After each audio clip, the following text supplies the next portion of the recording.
Hello, I'd like to introduce myself. I'm Maureen, Matthew's friend's keto cook, and I'm going to be cooking for you a chicken korma using Betaquik. These are the ingredients that you will need.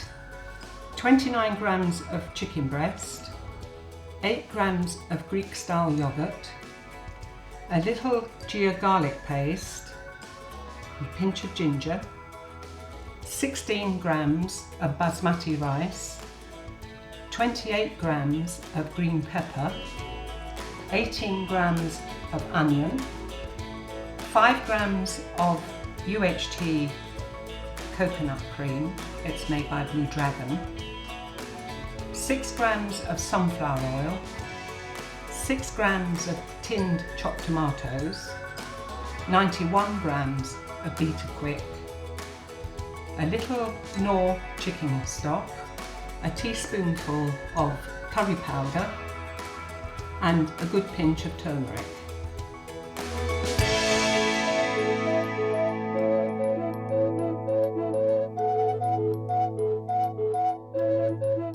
To make this chicken korma using Betaquik, you'll start off by preparing your chicken, which you're going to marinate, and cut it up into 4 chunks.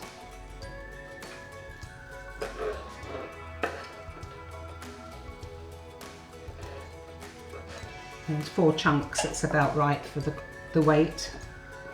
Put it into the bowl, wash your hands because it is chicken.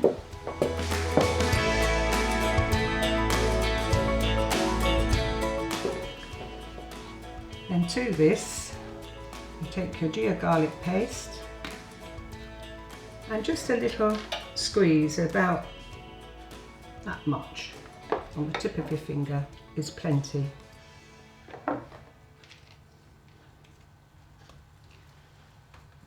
And then the ginger,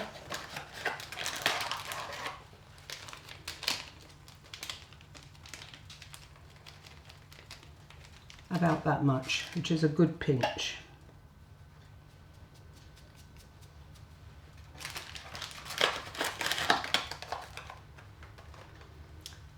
And the yogurt. And this makes a marinade. You can do this well in advance if you want to, because the longer it marinates the better, but whatever time you've got, probably 30 minutes would be a minimum. Just mix it in and then leave that to one side, and then because all this has had chicken on it, it goes.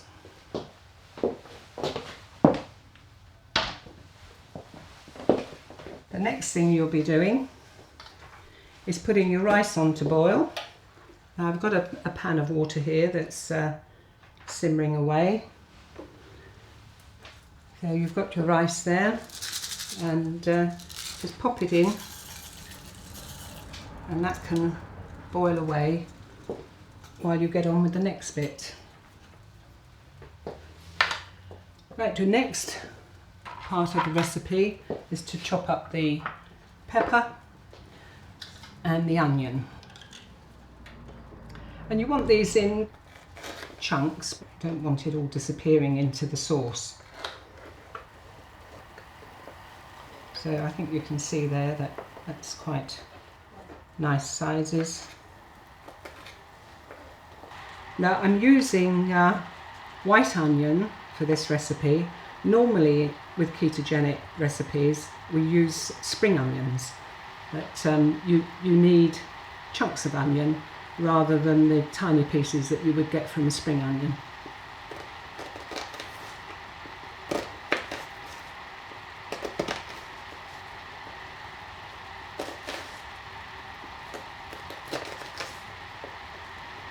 And there you've got your decent pieces of onion.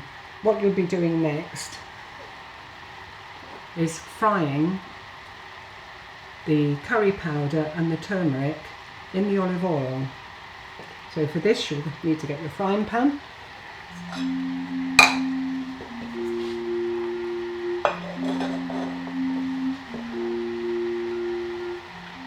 oil, curry powder and the turmeric. Oil can go into the pan. Make sure it all comes out.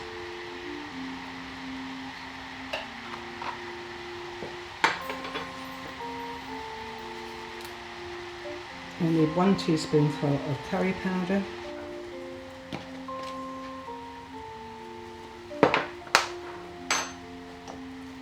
and a good pinch of turmeric. If you don't want to get your fingers into it, just get the handle of your spoon and a good pinch goes on the end like that. The spices in this quantity are free foods, but you mustn't be too generous with them.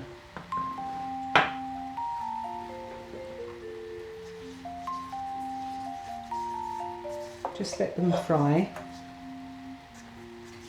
There, that's simmering away quite well there. The rice is almost done. And when that's just cooked for a minute, pop in your peppers and onions.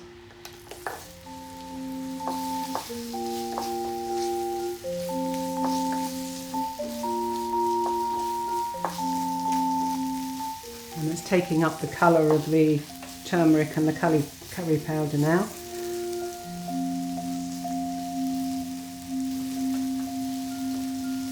It is going to cook longer later on, so there's no need to actually get this cooked. This is just to get the flavour into the vegetables.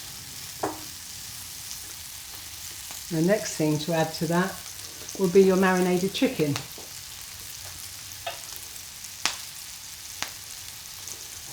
And that goes.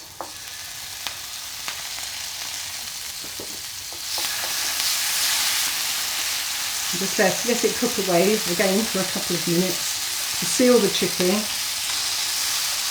and to get it started.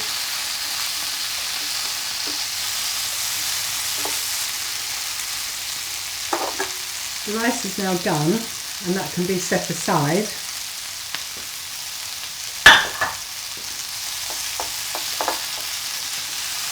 Then the next to add is the coconut cream.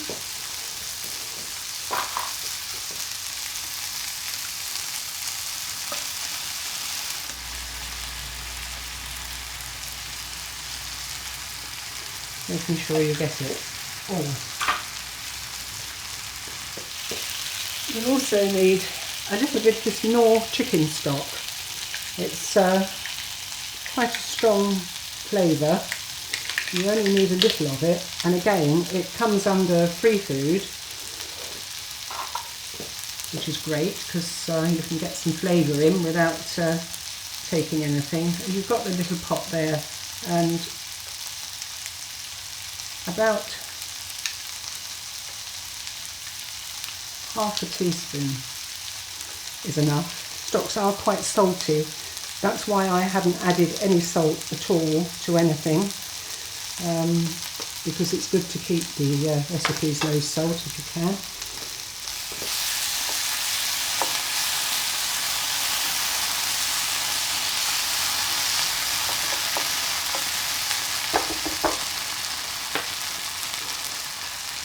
And then you take the Betaquik, which this is your main ingredient for the fat content.